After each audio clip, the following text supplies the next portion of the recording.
Hello and welcome to Thoughts Over Coffee, giving you the time and the space to think and connect. So, if you've got 5 minutes, drop in and see us, because that's all this will take. So welcome along.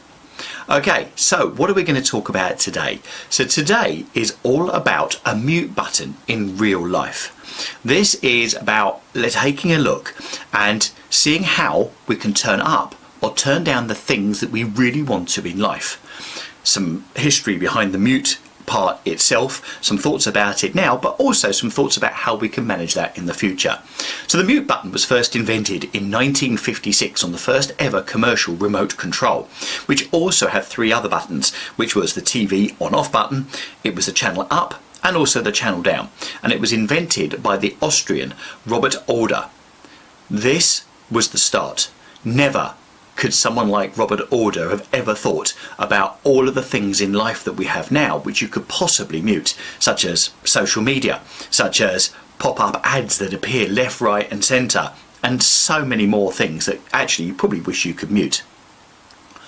So what could we actually mute now? Well, interestingly enough, Uber have recently put in on their Uber exec cars the option of muting your driver. They haven't actually gone so rude as call it mute your driver, but what they've actually called it is quiet preferred, although some Uber drivers are up in arms about it. But anyway, so you've got a choice when you get in this Uber exec car to go, do you know what, quiet preferred, and actually shtum, nothing. And actually you can have your own thoughts as you drive around in the back of your Uber mobile. Also, Twitter produced the mute button in 2014, and this became one of their most popular features on the Twitter channels. Other social media has now followed, such as Instagram, and what's really interesting as well is WhatsApp as well, and many people have got WhatsApp, billions of people have got WhatsApp across the world. And just think about how many groups you're in and how many of those groups actually are just annoying groups you need to be a member of but are always going off. And I'm just thinking about that now as my watch is buzzing on my hand and I'm thinking, that's another WhatsApp message, but actually sometimes you just need to mute these things. And how often do you wish you had a mute button for colleagues or even members of your family, so you could just sort of turn it off every so often when you just need to sort of concentrate or a bit of you time, which doesn't happen that often. And thirdly, the way forward. How do we dip in and out in the future? How do we take more control? How do we mute and unmute things ourselves? Well, maybe you're doing this now. You're watching YouTube or you're listening to this podcast.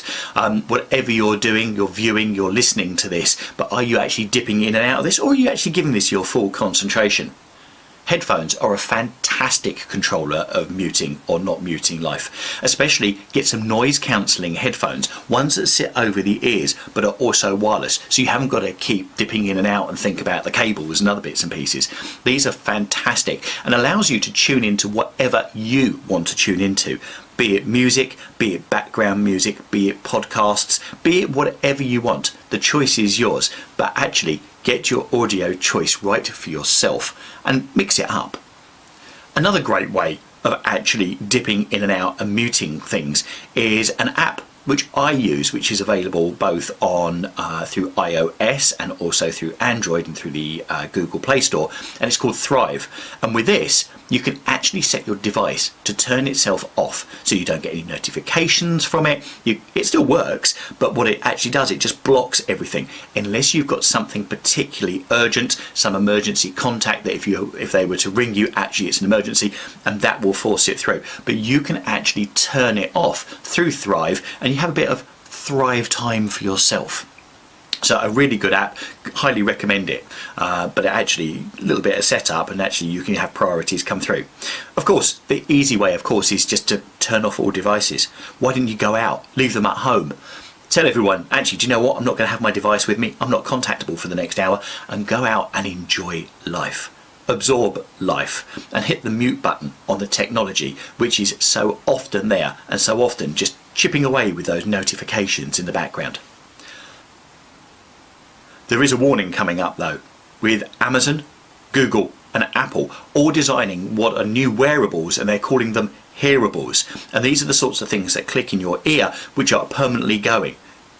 designed to work in conjunction with your phone, but to have different little things that come through there. And one example of this is an equivalent they're working on at the moment called the Babel fish, which, if you watch Hitchhiker's Guide to the Galaxy, was something you put in your ear and did instant translation.